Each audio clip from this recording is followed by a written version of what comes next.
Oh, we are live, everyone. Hey, we are back. Welcome to another edition of Practically MP. Boy, we are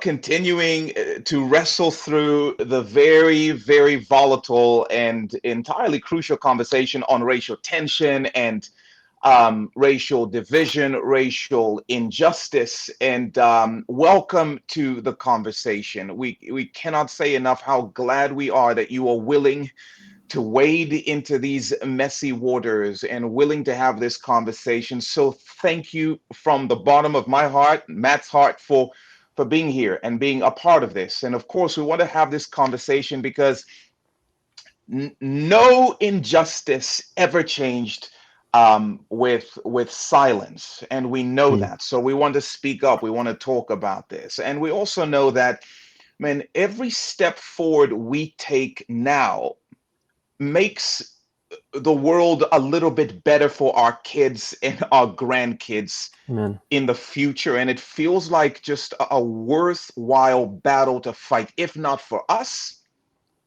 for them. And we want to have this conversation because we also believe heaven is looking at the church.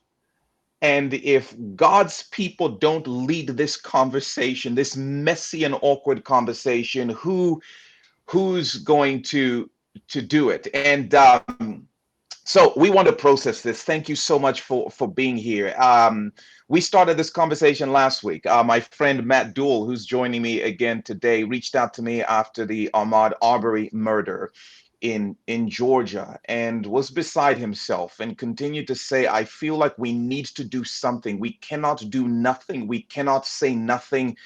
And out of that conversation, this conversation was born. And so we started talking about this together last week, and we've been blown away. Matt, you can speak about this here in a second, but Hmm. blown away by the response. I was just blown away by people's response as it poured in, and the encouragement um, continued to pour in, and the humility continued to pour in. The questions, what can we do? We want to do better, continued to pour in. It was overwhelming. So Yeah. we want to continue the conversation with you all. So thank you for being here. Kristen, good morning. Joel, Roman, hey, good to see you. Margaret, hey, thanks for being here with us. But Matt, what did you sense, even just from the responses you got from this conversation last week? Yeah. No, similar to you, Kondo. It was overwhelming. It was encouraging. The number of folks that I heard from here in our community, but around the country, who dialed in and listened to us talk. It meant a lot, and to me, it validated that there are more people interested in talking about this and leaning into this and finding solutions than there are people who are saying, oh, I just wish this would go away. And I think it's yeah, man, I just got to say to you that there is a growing white community that is up in arms with you and with our friends of color, ready to see real change. And that's exciting. I feel unbelievably unqualified to be in the middle Mm, of this. Um, and so even as I watched back last week and just heard even some of my, clumsiness and awkwardness, I thought, oh gosh, but I'm just grateful for an environment and people who are willing to come and listen to us, see our faces, hear our tone, and know that we are friends stumbling through this together and trying to figure out how we can raise our voices in a way that's helpful and encouraging. So it's an honor to be here yeah. again. Feels crazy to be here again. What a week. I mean, my goodness, it feels like a month has gone on since we were talking last week. So curious how, as the week unfolded, how some of that played out for you, Kondo, from your perspective as you are hearing from people, but you're also seeing what's taking place in terms of just the news. Um, let me say this. My name is Kondo Sinfukwe. I live in Warsaw, Indiana, located in Kosciuszko County, and I live in Warsaw, Indiana, located in Kosciuszko County. And again, I just want to say that because Matt, I have never felt more proud to be a Warsonian than I do right now. And I have never felt more at home in Warsaw, Indiana than I do right now. Man, yesterday, um, for those of you who may be tuning in from other parts of the country or other parts of the world, here in Warsaw, I witnessed a peaceful protest in which droves of white allies showed up and sat strong on the lawn in front of the courthouse in the center of our city. And listen, last I checked, Warsaw is, man, less than 3% of the population are black folks. And yet this city showed up in large numbers to say we stand with you in solidarity, to say we are with you in a quest for equality. And I cannot not say this. Thank you, Warsaw. Hmm. I love you. I've never been more proud to be a part of this city. Cannot tell you how much that meant. I cannot tell you what that spoke to my children's hearts. Hmm. I cannot tell you, frankly, what it spoke to bigotry in this county and this community, which has a Yeah. history. It just felt like this beautiful, beautiful shift and gesture. And shout outs to our Sheriff Kyle Dukes and shout out to Mayor Tolmer. I'm not even clear on all of our mayor's policies. I just know that he's helped us with our eyes in the past. And man, shout out to Chief Whitaker and these leaders who are willing to take a stand and to make a statement that they are pushing for justice and equality. And I just want to say, come on, Warsaw, history will remember where you stood on this.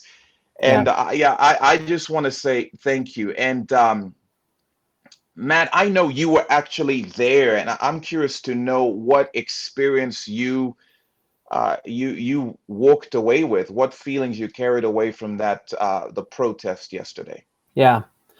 No, it was inspiring. It was incredibly, just thoroughly peaceful from start to finish. And man, just so much about it. I mean, to be completely honest, walking in, I was nervous. I didn't know what would happen. I didn't know what to expect. Obviously, there were rumors flying around yesterday about all kinds of disruption and people who were coming in to cause problems. And it was just, it was really moving. I mean, like you said, I don't know, what the official count was. I would guess there was probably 275 to 300 plus people there. And,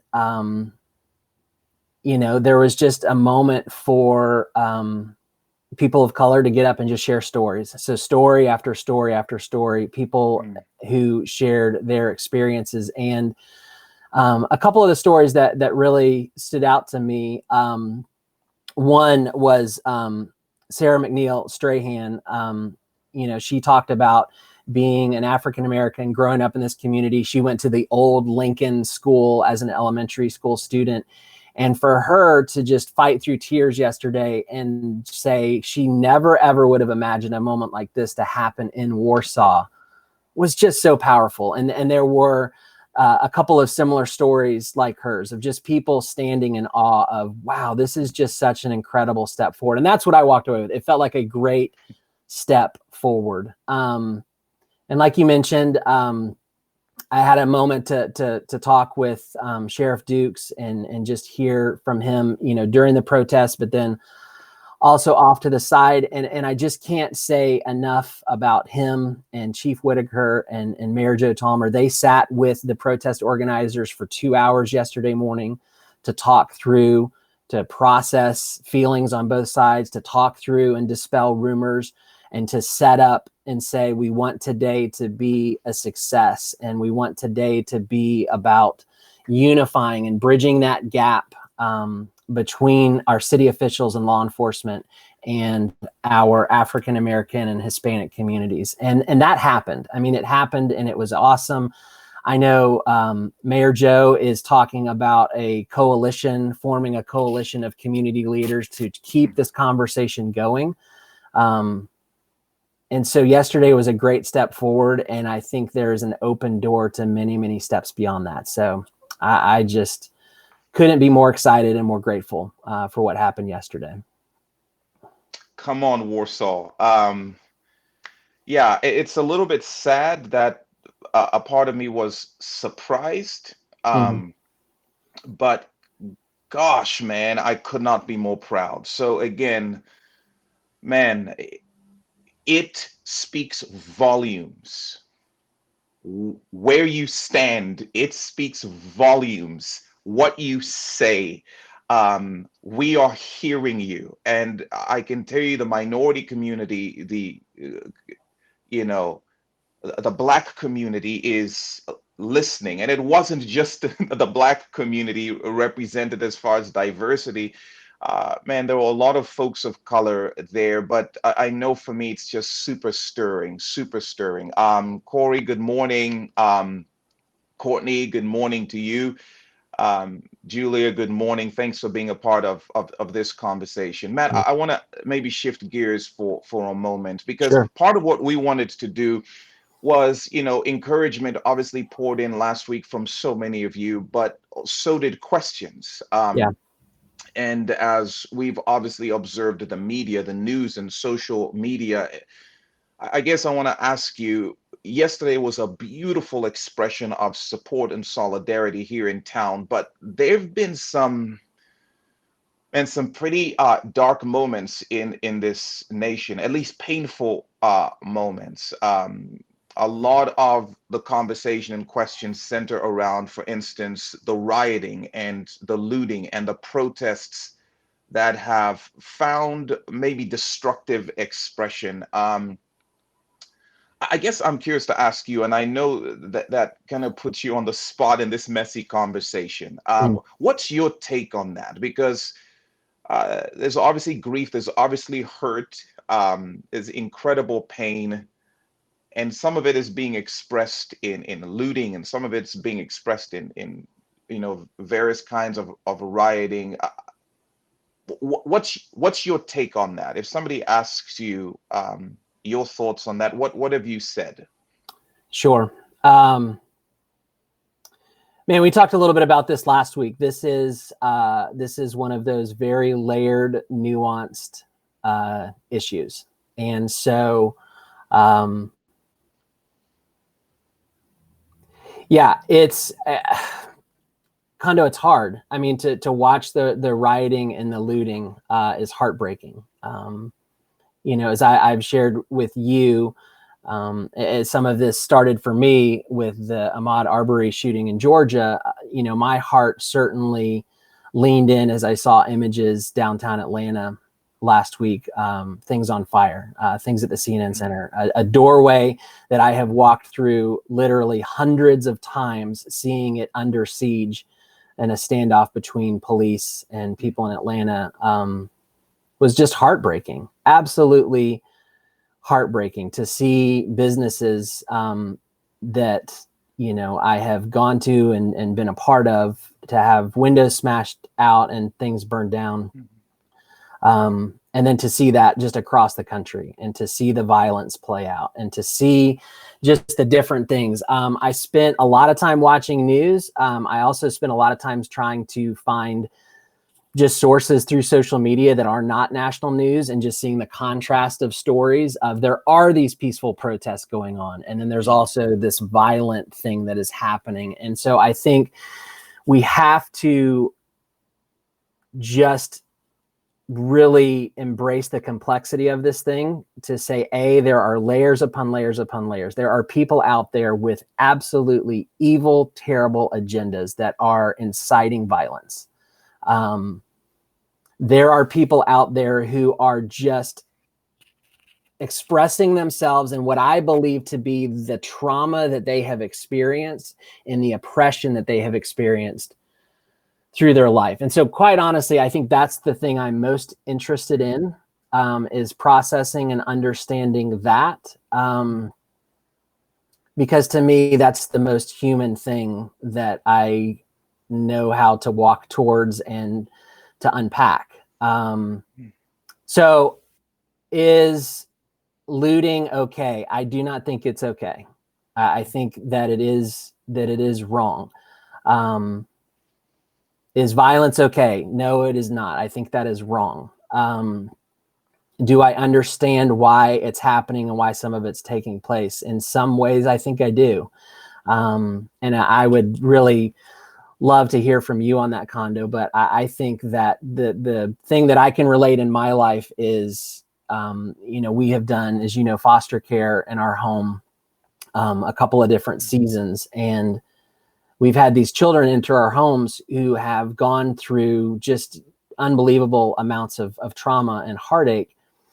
And we always see, as we had foster children come into our home, the first 10, 14 days of that experience, there was always what we call the honeymoon period, where it was pretty peaceful and kids were kind and enjoyed playing with our kids and were, pretty obedient. And then just always, always, always, I think when a sense of safety sort of set in, all of a sudden trauma would resurface. And it was like, okay, now that I feel safe and I have a voice here in this place, now I just have to vomit up all of this trauma that I've experienced. And we would, my wife and I refer to these kids as these little tornadoes who would just tear a path of destruction through our home. And, it was hard. It was so hard. Was I okay that these kids were just destroying things and not obeying, what we were asking them to do? They would, hit our kids or be aggressive, or did I like, no, I didn't like that. And it wasn't okay, but I understood it because they were coming from a tremendous amount of trauma. And to say I understood it and handled it perfectly is not correct.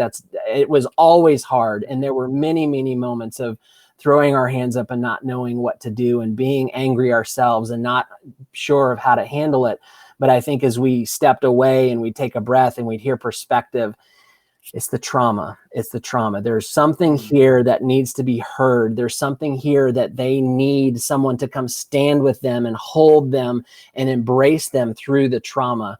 And so that's the small scale view that I've seen in my life and in our home. And I just am sort of now applying that to this situation. And it's a big one and it's a hard one and it's complicated, but my heart breaks for the trauma that I think people are just now sort of regurgitating, But again, Kondo, I would love to hear your thoughts and your perspective on that as well. Yeah, man, I would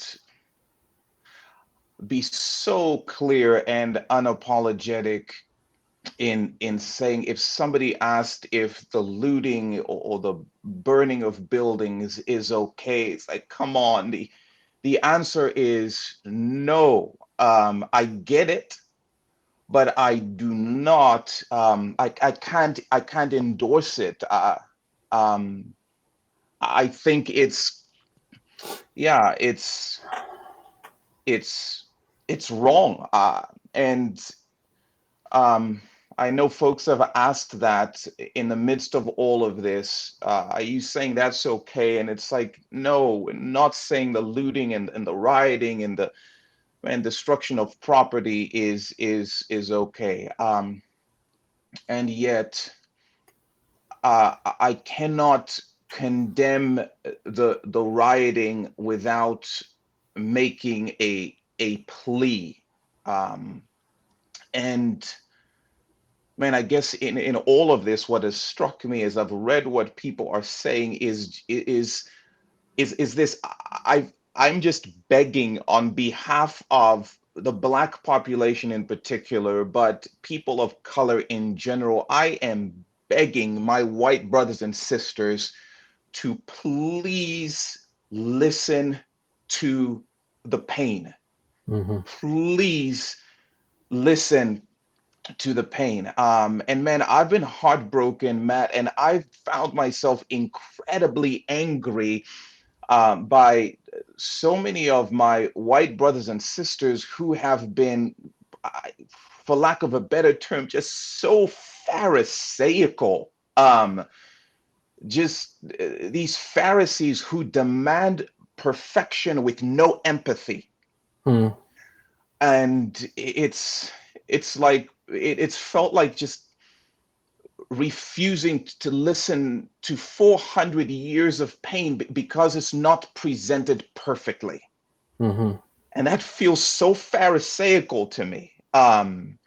Demanding that your black brothers and sisters, kind of polish their pain and polish their pain and polish their pain until you can see your reflection in it because somehow it's about you. That's pharisaical to me and super childish.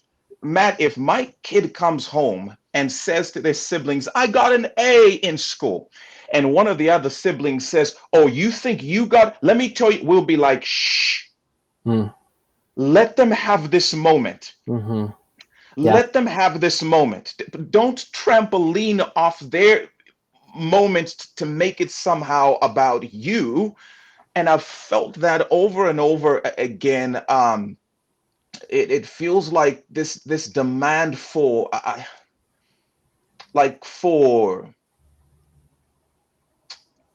this expression of pain, but it has to be expressed perfectly. And so it feels like so much of the pain of the people of color is being minimized because it's not pretty enough for you. And that's been really, really, really, really painful. And it's being done by, redirecting to other pain. Oh, yeah, you think your pain is? Well, how about the pain of? Which is just Mm. another way of saying shh with your pain. You Mm. know, oh, you think your pain as a black man is deep. How about the family of the store owners? And listen, if you gathered the black folks together, we would say, listen, we know they're hurting. We know those store owners are hurting, and what's happening to them is not right. But can we back up for just for a moment and take a second to even just think about how did we get here? How did we even get into this situation? Because well, a 400-year-old laceration was reopened a couple of times in a very short period. And so, man, Matt, for me, it's been painful to watch what feels like my white brothers and sisters, uh, many of them kind of criticizing these deep cries of pain because the cries are ugly. Mm. And I'm Mm. like, yeah, yeah, they're ugly. It's an ugly cry. It's a 400-year-old cry. It's an even inappropriate cry at times. Like you're saying, it's a cry out of trauma, out of incredible um, pain. And man, I know I'm getting carried away, but it's been a really painful thing to observe. Even this demand, like, well, prove your pain. Mm. Like, prove your pain. Convince us it's genuine. Like, you've got to be joking, Yeah. you know. Yeah. And it proved that the murder, I saw a pastor say this, proved that the murder of George Floyd was racially influenced. Prove it. I was Mm. furious, man. I'm like, prove that the riots aren't staged. Yeah. Right? Right. Stop it. Don't Right. like it is so re-traumatizing to make people who are hurting prove your pain and perfect your pain and say it right and um don't cry ugly, cry pretty, because if you cry ugly then we can't hear that. And it's, man, it's been really hard to watch some of that. And you know, man, the last thing I know for me that's been it's just even the use of the law, which is why I feel like it's so pharisaical. It's like such a willingness to hold the law over the heads of these looters and these thugs, Mm, and there's great outrage, um, and the language is heartbreaking. And I just want to beg my white brothers and sisters, like, just stop for a moment, like in the language, it's like, man, that's really sad, what happened to George Floyd,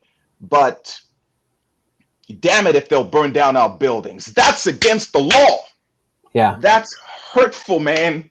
yeah, Like, you will hold the law over our heads when buildings are burning, but you will not hold the law over their heads when black people are being murdered. That's insane.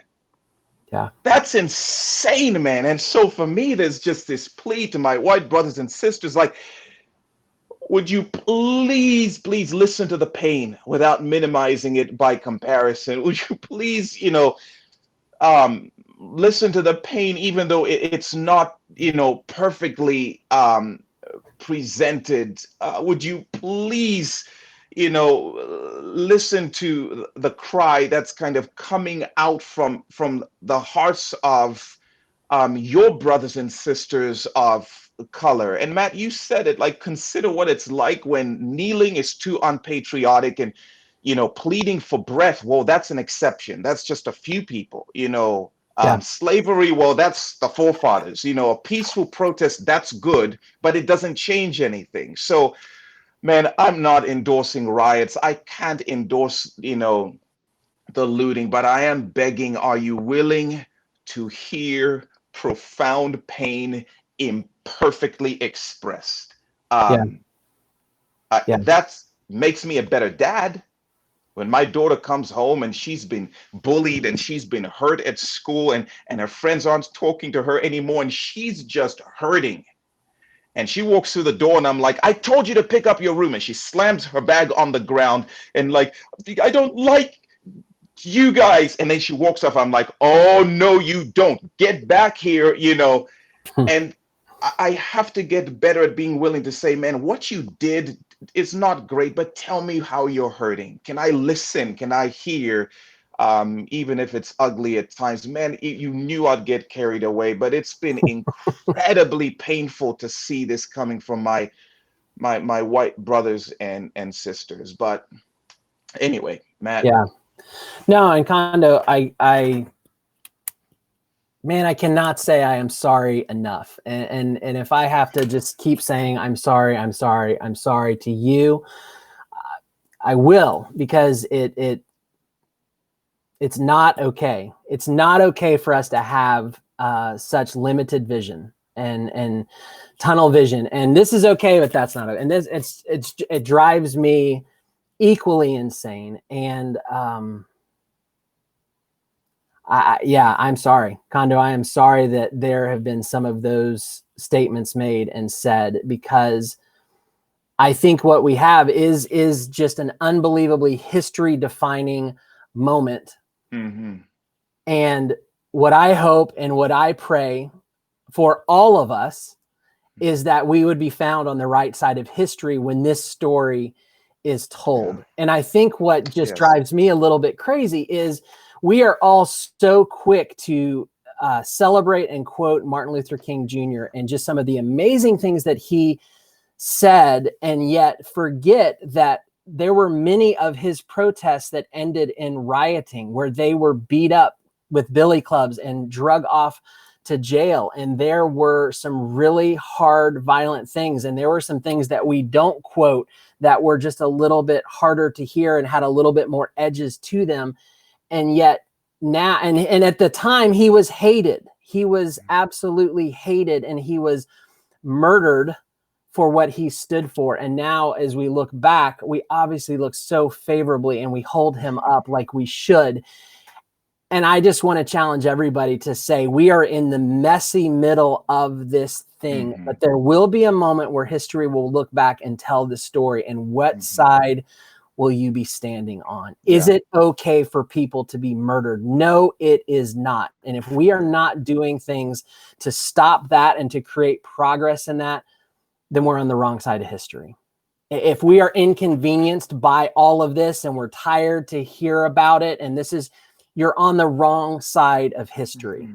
When we look at these protests and we say, another protest? Didn't they just have one the other day? Hmm. You're on the wrong side of history. I think you have got to learn, and I'm speaking to my white brothers and sisters, what it means to embrace this moment. And like our sheriff said yesterday, to begin to bridge this divide, to take the gap and do what we can to pull it together. So I'm grateful that we live in a city that is showing signs of progress Yes. and willingness to take progress. And it's hard. It's hard, honestly, to talk about some of this and talk about some of the law enforcement reality in our country, because I do believe we live in a city with great leadership and really good guys who are not sitting here saying everything is perfect.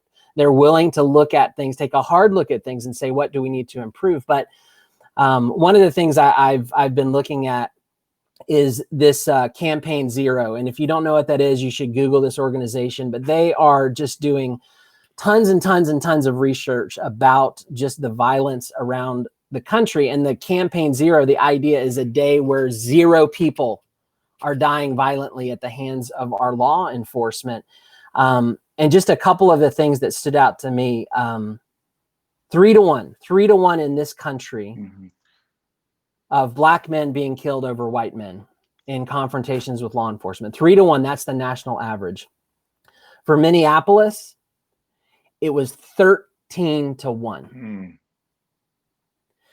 13 Black men killed for every 1 white man. And so you wonder, why does a city just boil over and lose its collective mind? 13 to 1 would probably do it. St. Louis, where Michael Brown was shot and killed, Ferguson was another one where I believe it was over 10 to 1. And so you see some of these places where the oppression is just at an all-time disgusting high. And there's just this pent up rage. And they're finally saying, through George Floyd, we have a moment, we have a voice, and we are going to seize this moment. And so we have to learn what it means to embrace one another and sit in the midst of some of this trauma, stand with each other in solidarity, and just, yeah, Kondo, I am sorry for the things that have been said to you and the things that you have heard and your kids have heard and the Black community has heard, because it's just not okay. Hmm.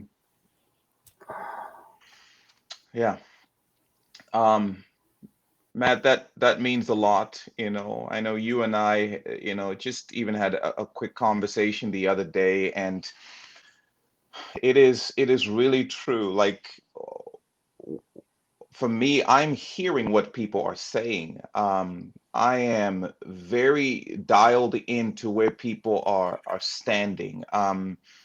And so I can say, man, thank you to you, and thank you to so many who are willing to process this a little bit, who are willing to even say, man, I know you guys are crying ugly, and I'm going to give you a hug.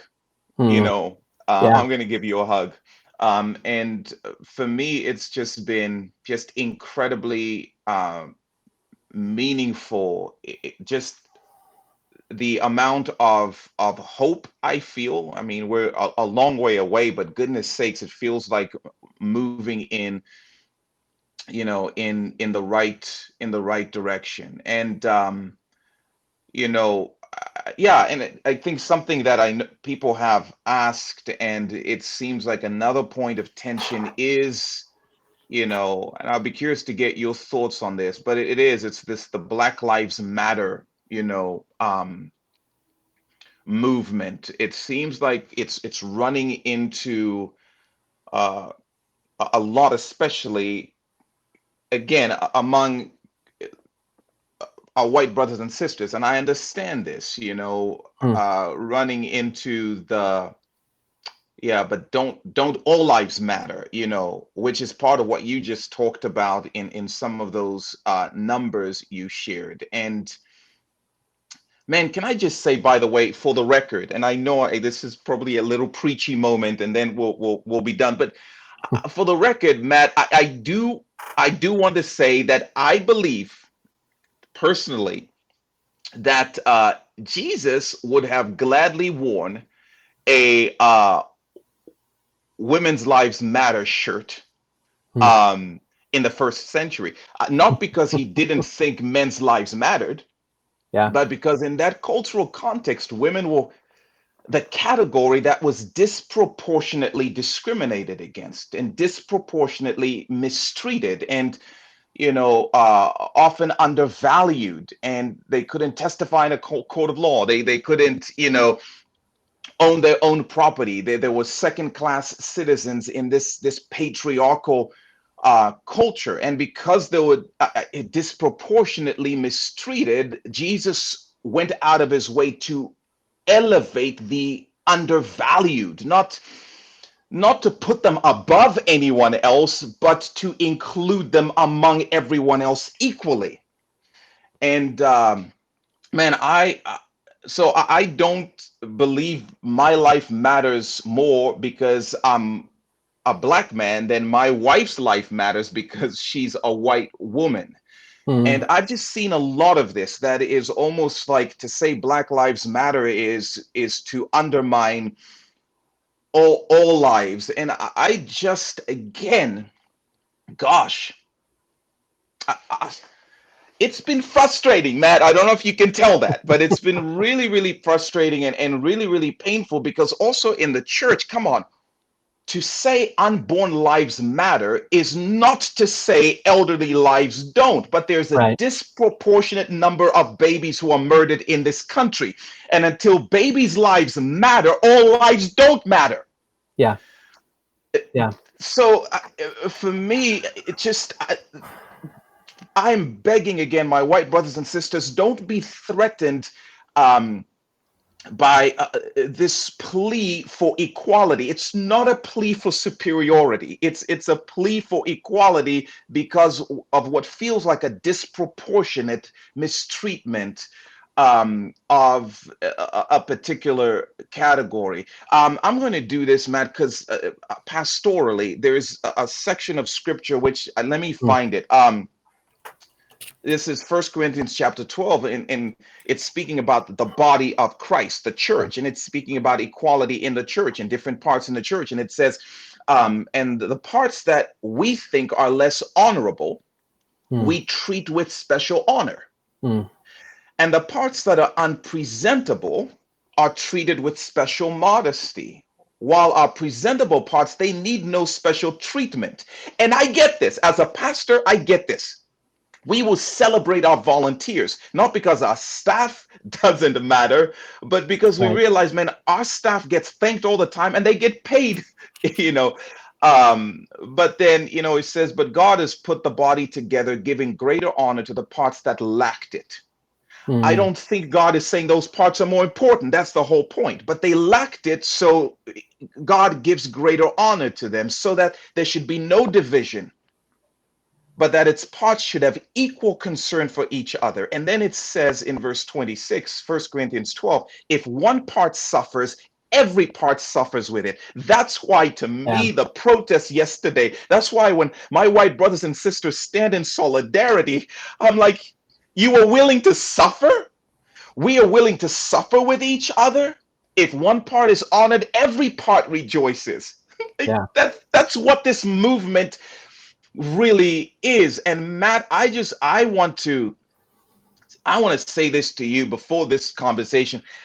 My pledge to you, Matt, as a white man, um, is if you ever experience disproportionate injustice or equality, or if your kids, Caleb or Jay or Ray Ray, are mistreated um, by my race because of their race, oh, it's on, Yeah. right? And if it perpetuated, I promise I will march with you. I will sleep outside your house, and I would tell my black brothers and sisters to lay off, and I will wear a white lives Matter shirt. Yeah. That's my pledge. I promise if our Hispanic community is increasingly mistreated, we will stand with them and we will wear Hispanic Lives Matter shirts because we want to see those who are maybe mistreated brought to a place where we're all treated equally. And if they suffer, we suffer. And if we suffer, they suffer. And if they celebrate, we all win. And so, yeah, for me, there is a definite endorsement of the heart of the Black Lives Matter movement, not superiority, but for the sake of um, equality. But Yeah, and Kondo, yeah, I when you say that, I don't doubt it for 1 second. I know it's 100% true, and that's out of the context of relationship that you and I have been able to build, where I know no matter what, you're going to have my back. And I think you believe that I am going to have your back. And I think that's what becomes so hard in this conversation on a national level, is when we are not engaged in relationship with people different than us. And when yeah, we sit at home and we sit behind our keyboards and we go, Black Lives Matter, really? We are removing the opportunity of what it means to be shoulder to shoulder with someone in relationship and find that, wait a second, you have kids too, you have dreams too, you have hopes too, you have fears too, and what it means to have that interaction. One thing on the Black Lives Matter, I heard this on a podcast, somebody talking about this week, so I'm just going to steal it. But someone talking about in the context of like, oh, Black Lives Matter, all lives matter. Let's say that your mom got lung cancer. Okay. And so now it is all about, what can I find out about lung cancer? How are we going to fight this thing? What is the best doctor for lung cancer? What is the thing that I can read and I can understand? And, oh, there's a lung cancer fundraiser. And, oh, there's a 5K walk run that I'm going to do for lung cancer. None of your friends are going to come in and be like, come on, man. What about all the other cancers? Seriously, you're going to be all about lung? Well, yes, you're going to be all about lung cancer. It doesn't mean that the other cancers don't matter and there shouldn't be research and we shouldn't raise money and we shouldn't raise awareness. But this is the issue that I'm facing right now. And so I'm going to lean in to this. And I think that's where if we don't understand that this is the issue that we are facing today, and we need to lean in today and we need to validate today, then we're missing it.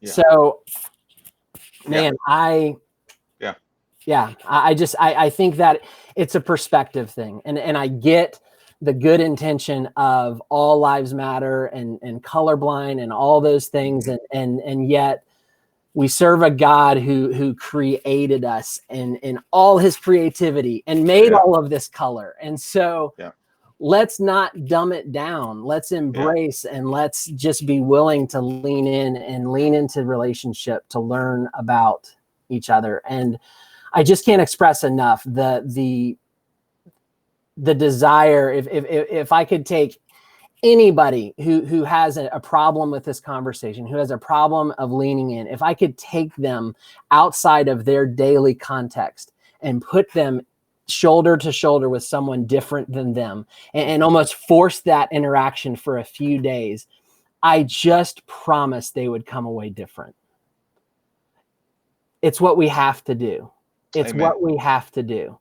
I'm blown away that yesterday the Black Lives Matter was brought together by two 26-year-old Hispanic girls. Yeah.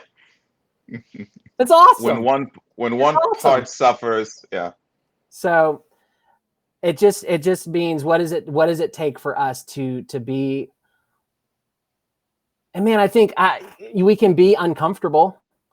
We can be honest with the fact that it's hard. We can be honest with the fact that there's things that I don't understand and I don't get. But see, that I think that's where it starts, is in that humility. And so I'm grateful for what you've afforded to me, is just the ability to just sort of clumsily walk through and ask questions and make statements and help me to process and see things. And I'm just, man, so grateful for you to feel open to share more and more and more. Because Kondo, I just cannot tell you how much it means and how valuable I think your voice is in this. So thank you. Oh man. I appreciate it. And Matt, I've said the same thing to you. Ben, I feel messy, I feel insecure, I feel unsure, like what things to ask, and I feel so out of my depth, which is part of the reasons why I think we often are silent. It's like I don't know the right things to say. I don't know what to do, and can we really make a difference? And it becomes super challenging. But I want to continue to wade into the mess of the conversation and ask the hard questions, and I want to open the door widely for anyone to ask me the questions and ask me the tough questions. But, Kim Sylvius, thank you. Proximity, proximity, proximity. I'm not going to get into an argument with you on social media Yeah, about this. yeah, Um, and let me say one more thing again. Speaking of social media, I've been so thankful for those of you who've gotten on social media and you've said, here I stand. mm, Here I stand. Because your comment section is going to blow up with how about this and how about that and how about this. But I promise you, we see what you say and we see where you stand. And we know you are doing it at great risk and it's super messy. And you have to answer all of these questions that people are now coming at you. And I promise you, we see it when you say it.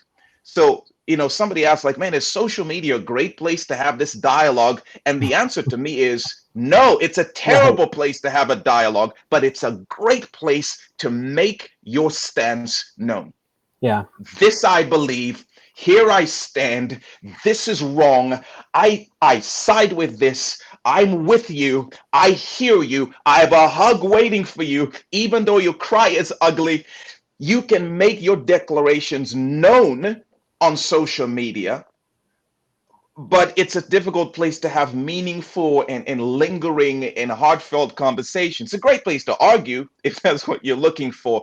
yeah, But please don't stop making very clear where you stand. Some of you are asking, what should we do? I'm like, continue to speak out against injustice, continue to speak up for anyone who is mistreated in any way or is unjustly treated. Like, say it, yeah, and you are going to get criticized, and man, history will remember that.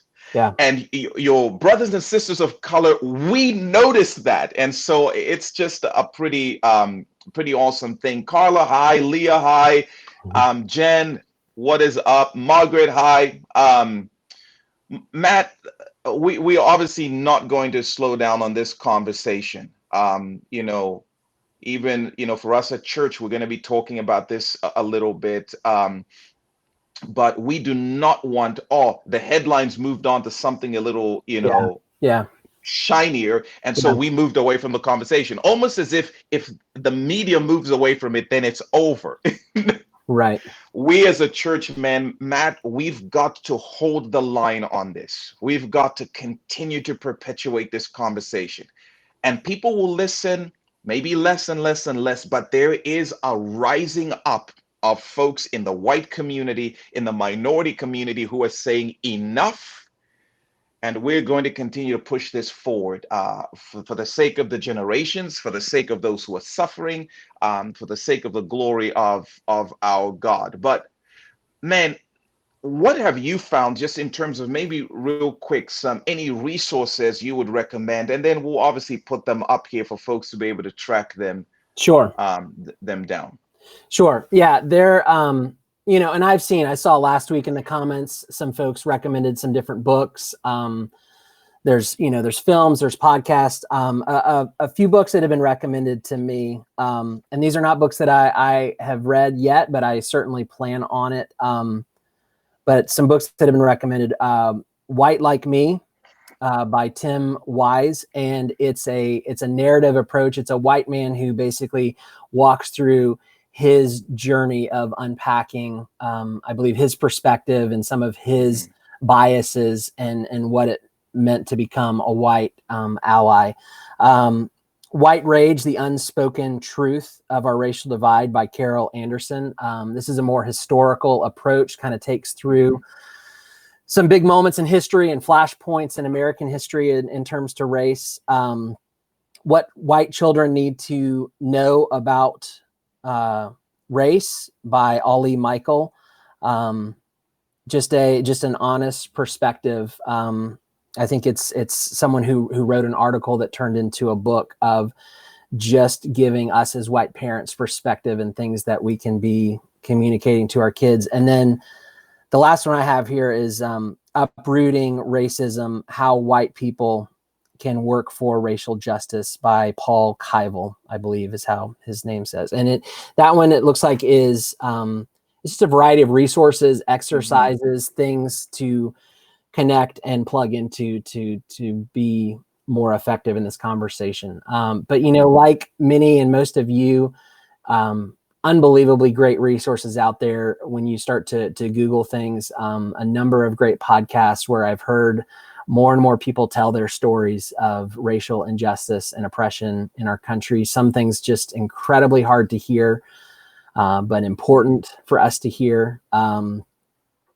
And yeah, I think I just can't say enough to what it means to, beyond these things, just lean out into relationships. And for some of us, it means to go find some relationships, find some groups to interact with.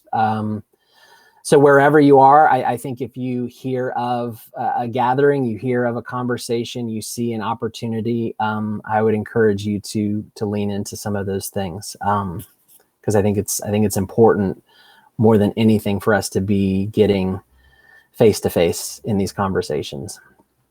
Yeah. Matt, thanks again. We will continue processing these conversations. Kirsten, thank you for letting us know that here in Warsaw, in our public library, some of these books are available. And man, wherever you may happen to be watching, we'll try and give you the list of some of these books. And yeah.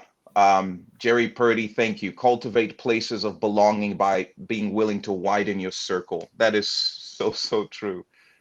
Man, if you and I continue to hang out and a bunch of us dudes, um, think we can figure out how our wives think and process, it's, you know, not the best idea, but men asking questions. And this is what I would say in this season is just continue to listen, continue to learn, continue to speak up, all with humility, all with humility. Continue to learn, continue to listen, continue to speak up. And it's hard to learn and listen if you do not get in proximity with people who aren't like you and you're not willing to kind of stumble through things a little bit. So yeah, let's continue to give each other permission, ask the questions. Let's continue to be willing to hug through the messy, have this conversation and move forward. My plea with everyone who may be tuning in is please let's not tire of this conversation too quickly. Please, let's not tire of this conversation too quickly. I'm begging you. We've done that too many times, and I believe the Lord is giving us, hey, here it is again. Insist, persist, stay the course. And man, I believe we are moving towards better, and it's incredibly encouraging. And Can I say one more thing on that? Please.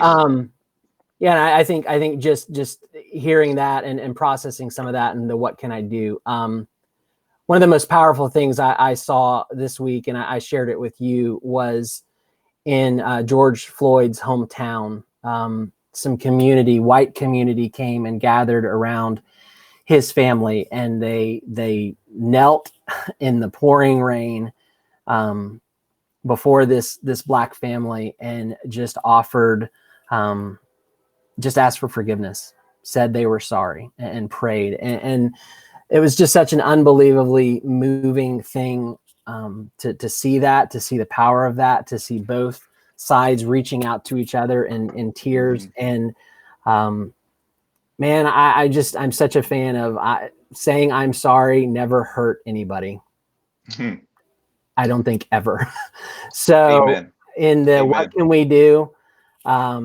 man, if it's a friend, it's someone you know, person of color that you can reach out to, do it. Write a note, Hmm. do it. Say you're sorry. Hmm. Even just for not knowing how to engage. If you are, as again things are opening back up and we're getting back out, and you cross paths with someone of color, I just think right now approaching people and offering your heartfelt "I'm sorry" is such a powerful thing. So that's just one more step I would encourage. Absolutely, absolutely. Um, yeah, Matt, and on that, please, please, please, please hear me when I say I'm a pastor of a church, and I often gladly apologize for the places the church has missed it, for Yeah. the places the church has wounded people, even if I myself have never carried out that particular action. I go to a funeral, and the first thing I will say is, I am so sorry for Yeah. your loss. And it's not because I'm the one who did it, Yeah. it is just another way of entering into the pain. I know sometimes there's an argument against that, Matt, that says, but why would I apologize if I didn't do anything? If Mm-hmm. nothing else, is because two things. I, I get your pain. Yeah. I get your pain. And for me as a pastor, I will do it not because I directly did something, but because I sit in a position where I represent a group of people who have. I don't divorce myself from the church that has done these things. I say, man, as a part of the church, let me say, I'm sorry on behalf of the church. And Mm. there's something beautiful and something powerful um, in that. But Matt, thank you. We will continue this. My name is Kondo. I live in Warsaw, Indiana, and I'm just saying I have never been more proud to say that. I love you, Warsaw. Thank you for where you stand. It is making a difference. Goodness sakes, for the sake of our kids, for the sake of coming generations. And Danielle Allen, I love you. So glad you're here. Michelle, thanks for tuning in from California. Father, I praise you for the opportunity you're giving us um, to be the difference, to step into this messy place and be agents of healing, to be bridges of reconciliation. Um, Give us the humility to listen and to learn and to own what we need to own Mm-hmm. um, in all of this. Uh, Please, please, please help us to hear each other's pain. And Lord, I do pray for those who've experienced the effects of the rioting and the looting.